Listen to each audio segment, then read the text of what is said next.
is 30-year-old Philip Whitaker. Luckily for detectives, it appeared that the victim's cell phone was also still in the vehicle. This is an important clue because it might provide detectives with the idea of who Philip was talking to or who he was with prior to the murder. So that phone is collected and sent for analyzing. Now, detectives are wondering who wanted Philip dead.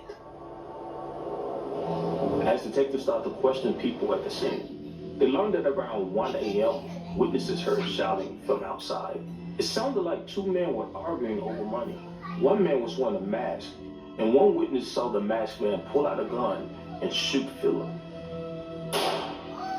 The masked man then jumped into a gold Buick that was driven by a woman, and then they fled the scene. Perhaps this was an armed robbery that had gone terribly wrong. Philip had no money in his wallet, so investigators feel that whoever did this may have stolen the money that was in his wallet. Because Philip was found inside the truck, detectives believe that he likely wasn't killed instantly by the gunshot wound, and that perhaps he entered the vehicle to drive away. But he was unable to, and then died shortly after. Detectives contact Philip Whitaker's family to inform them of the terrible tragedy. Upon hearing the news, Philip's cousin, Gabrielle Harris, drives to the location of where Philip's body was discovered. She identifies his body. It was a very emotional day for me because he was my favorite cousin. We didn't know how or what happened, and we were going to get to the bottom of that, but at that time we were just trying to inform other family members of what happened. Gabrielle then calls her mom, Sabrina. She had reached out and she called us and she said, "Mom," and she was crying real hard, and I'm like, "What's wrong? What's wrong?" And she said they just found Philip dead, and I was like, "What?" Philip's girlfriend, Amanda Frazier, finds out about his murder later that morning. 6, 7 o'clock in the morning, my sister came banging on my door. She was like, "Your baby daddy is, he gone, he dead." She just kept saying, I was like, "Who?" So I went on social media and I just seen a bunch of R.I.P. Philip, R.I.P. Nigo, all that was. So that's how I knew it was real. Philip Whitaker had a personality that attracted people. Now, he had a heart of gold. Now, that I can say. He had a big heart. He'd give you the shirt off his back. He was one of those type people. Philip was very free-hearted, and so whatever he had, he shared it, with you. Philip was a family man through thick and thin. One thing I can say about Philip, he loved family. He loved his family on his mom's side and on his dad's side, and he would love to see them happy. Philip's kind heart is what attracted his girlfriend, Amanda. He was riding past my house, and my sister started flirting with his friend, and we all started riding together, and we never thought that we was going to be talking or in relationship. We became best friends.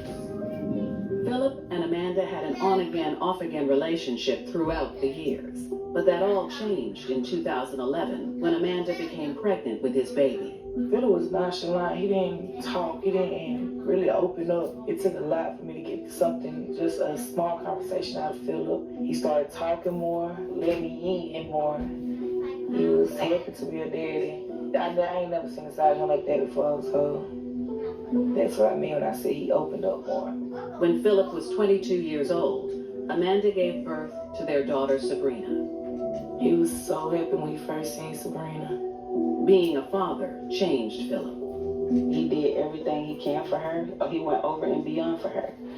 I can't say that. And I was excited for him. Philip wanted to give his daughter the perfect life. But when you see him, I think was he took me to the store and bought me a hard stuff. He was aspiring to one day build a house and, just, be a family man. But now, just hours after Philip has been brutally murdered, police are left wondering why. Detectives on the scene start kicking the tires on theories about what happened, and then they do a background check in their own system about Philip, just to see if he is known by police. They learn that Philip has a criminal record for selling marijuana, so this becomes a launching pad for police. They feel that Philip might be the victim of a drug deal gone bad. And because Philip sold marijuana, he was known to carry cash. Growing up, he always had money.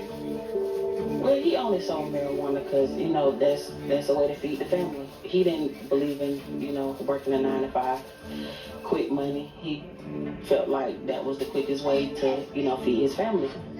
Philip's family is frustrated by the lack of communication from the Columbus Police Department. No one reached out to nobody.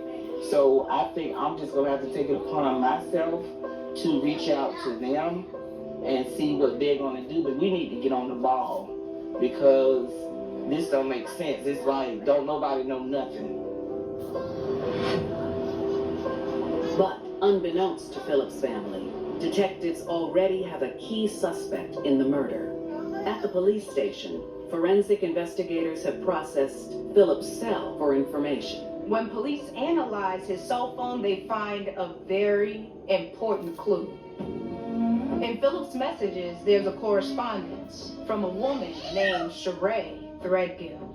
The message is sent around midnight, which is 90 minutes before the police think the murder occurred. And it looks as if Sheree was looking to buy marijuana from Philip. Was Sheree responsible for Philip's murder, or was something else in play? When we had posted the messages that Philip and her had, we had posted it on Facebook or whatever like that. And as soon as we posted that, it's like people started sharing them. And here we got 2-3 people from this side of town saying, oh, that same person tried me like that. She tried me like that. Another girl, she tried me. It was saying that she was going around doing a couple of people, was trying to get a couple of people like that.